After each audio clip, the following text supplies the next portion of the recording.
Mechi ya tarehe 4 ni mechi ambayo kwetu sisi mashabiki wenu tunaitem kama fainali.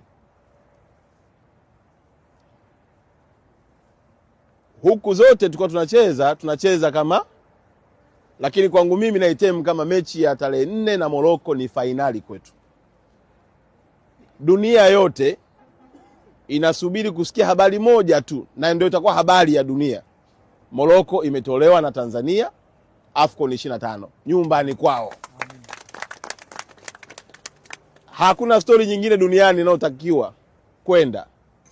Hakuna habari nyingine ambayo wananchi wa Tanzania wangepaswa kuisikia, wala wachambuzi wa mipira kwenye viwanja vyote vya dunia hii, zaidi ya kwamba Tanzania imemtoa Morocco kwenye mashindano ya AFCON, tena nyumbani kwao.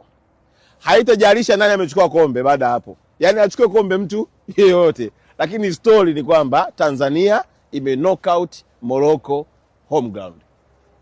Uwezo huo mnao, sababu hizo mnazo, na nia ya kuandika hiyo historia mnayo, kwa sababu si mara ya kwanza mnaandika historia. Juzi mmeandika historia ya kuingia kwenye 16 bora.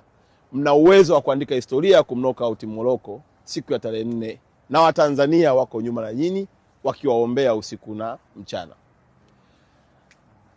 Na niombe kupitia fursa hii, niwaombe wa Tanzania,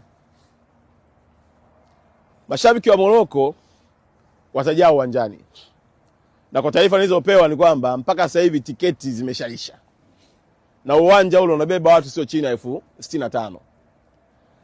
Tafasiri yake ya kwamba tutakuwa uwanjani tumejawa na kelele na kila aina ya shangwe za watu wa Morocco.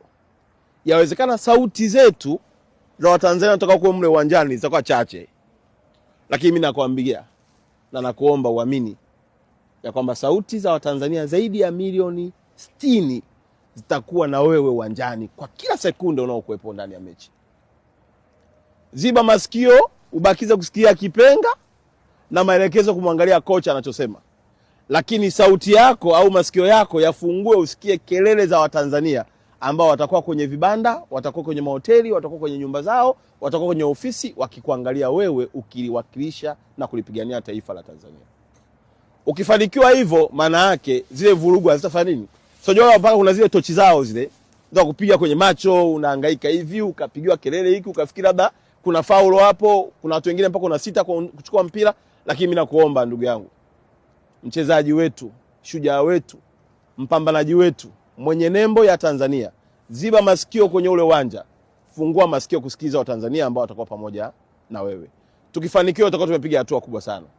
Sambamba na hilo, naomba Watanzania wote, kwa kuwa si kila mmoja ana uwezo wa kugaramika kutoka Tanzania kuja hapa Morocco kuja kukunga mkono, basi naomba uwaunge mkono Taifa Star kwa kuvaa tu t-shirt